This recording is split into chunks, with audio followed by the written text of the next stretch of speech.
अस्सलाम वालेकुम नाजरीन।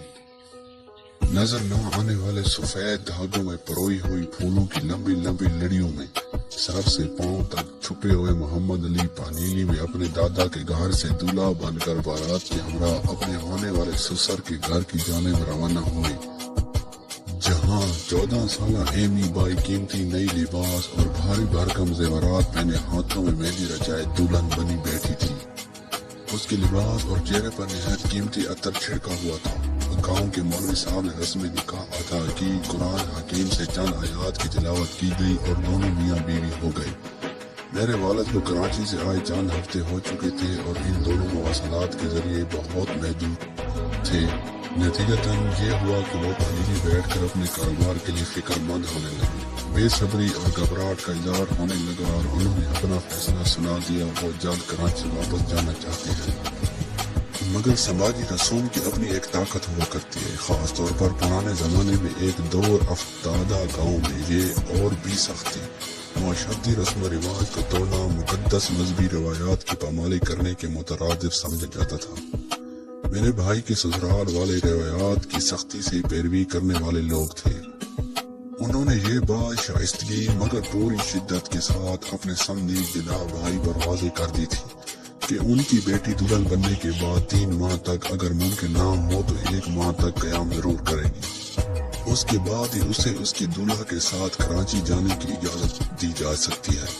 मेरे वालिद के लिए इतना अरसा पानीली में क़याम करना मुमकिन नहीं था और वो कराची वापसी की तैयारियों में मसरूफ थे। इधर मेरी वालदा अपने शौहर को तनहा कराची वापस जाने की इजाजत देने के लिए रजामंद नहीं थी। वो बेहद मसरूफ आदमी थे। वो घंटों काम करते थे।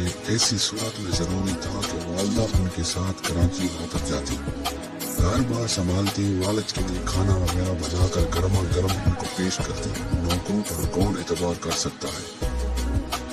वो सफाई का ख्याल नहीं रखते और खाना भी अच्छा नहीं बनाते।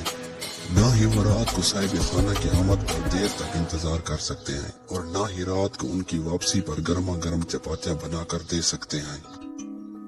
इन हालात में वालदा भी पानीली में मजीद नहीं रुक सकती थी। अलबत्ता मोहम्मद अली पानीली में रुक सकते थे, यहाँ तक कि उनके ससुराल वाले उन्हें उनकी दुल्हन को लेकर कराची जाने की इजाजत दे देते। मगर मेरे भाई भी मेरे वालिद के साथ कराची जाने को बेताब थे। नतीजा ये हुआ कि शादी के बंधन से बाहम वाबस्ता होने वाले दोनों खानदानों के दरमियान गर्मा गर्म बात शुरू हो गई। दोनों खानदान कई रोज तक बाहम मिल बैठकर मसले का हल तलाश करने की कोशिश करते रहे, मगर इख्तलाफात खत्म न हुए। उन्हें ऐसा महसूस होता था कि वो किसी अजीब मामले में उलझ कर रह गए थे। उसके तमाम गुफ्तगू के दौरान मोहम्मद अली अब तक खामोश नहीं थे। उनकी हैसियत अखाड़े के बाहर बैठे शख्स की सी थी और अखाड़े के अंदर खानदानी झगड़े को निपटाने के लिए कोशिशें की जा रही थी। मगर जब तक उन्हें यकीन हो गया कि बात तातल का शिकार हो गई तो उन्होंने फैसला किया कि वो खुद मामले को निपटाएंगे।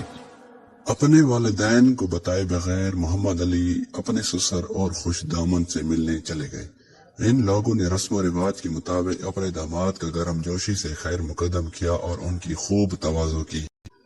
उन्हें बताए बगैर कि वो किसी मकसद के लिए उनके पास आए हैं। मोहम्मद अली उनके साथ कुछ देर बैठे रहे। उनके ससुराल वालों ने यकीनन सोचा होगा कि उनका दामाद किस कदर महज़ब, खामोश, तबी और फर्माबरदार है।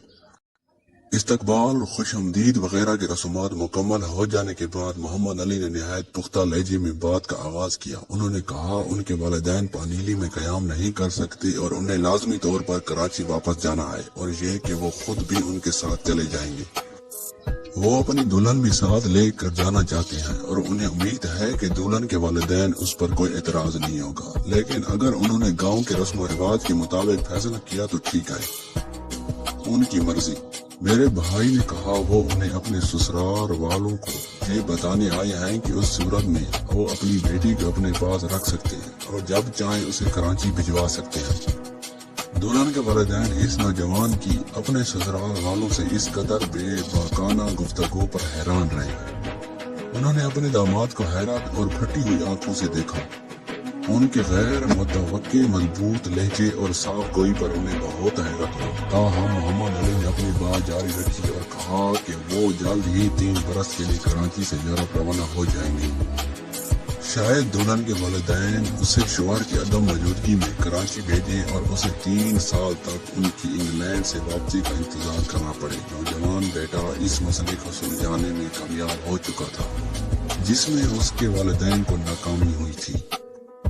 اگلے روز محمد علی کے سسر اور خوش دامن میرے والدین سے ملنے آئے اور بڑی فکر مندی سے پوچھا کہ وہ ایمی بائی کو کب کراچی لے جانا چاہتے ہیں تاکہ وہ اس کی رخصتی کے لیے ضروری انتظامات کر سکے۔ دونوں خاندانوں کے درمیان اختلافات اور تلخی کی جگہ خیر سگالی کی فضا برقرار ہو چکی تھی۔